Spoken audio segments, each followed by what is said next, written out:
24 years after the 9/11 attacks, America is shaken tonight by one of the most shocking political assassinations in recent memory.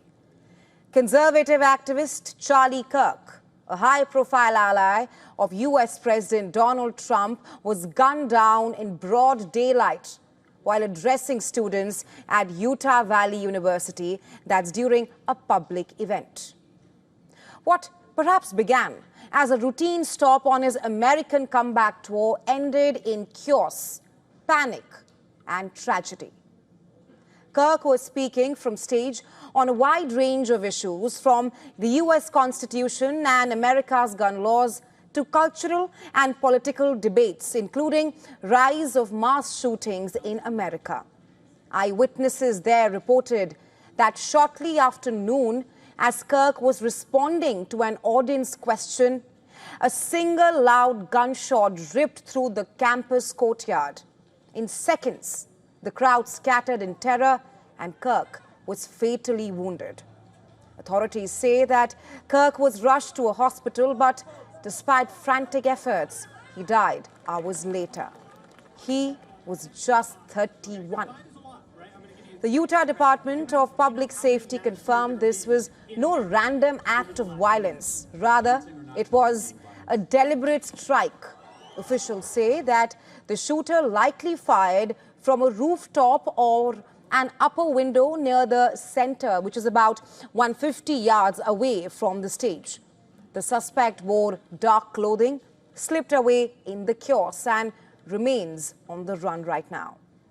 Just a short while ago, the FBI at a news conference disclosed that they had good footage of the shooter, adding that they will not release the video right now as they are confident of success.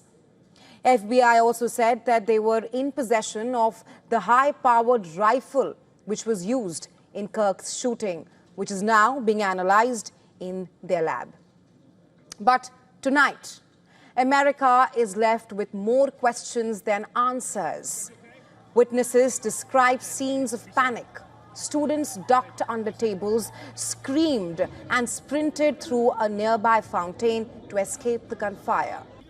And Kirk, what you see on your screen, seen clutching his chest moments after the shot, collapsed as security and first responders fought to save him. It was a mix of both: people running, people ducking, people jumping into the fountain and running for their lives. This situation, people definitely feared for their lives. I could see it in their eyes. I could hear it in their voices. People were crying. People were screaming. It was a nightmare.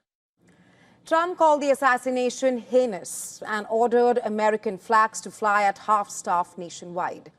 He described Kirk as a patriot, a fighter for liberty, and a martyr for free speech. The U.S. president said Kirk would be bestowed the highest U.S. civilian honor posthumously. To my great fellow Americans, I am filled with grief and anger at the heinous assassination of Charlie Kirk on a college campus in Utah. Charlie inspired millions, and tonight all who knew him and loved him are united in shock and horror. This attack has also reignited fears of domestic terror that has haunted the U.S. in recent years. I do not expect that from Americans. This is a country where freedom was founded, where people could come from every nation to be able to be free. Experts on domestic extremism warn that the U.S. is perhaps in a dangerous cycle. They point to economic uncertainty, demographic shifts, and a toxic political climate as fuel for radicalization. Disagreements that once focused on policies have hardened into personal hostility, amplified by conspiracy theories and rage-filled online echo chambers. And numbers paint a grim picture as well. Since 2021, America has recorded at least 300 incidents of politically motivated violence.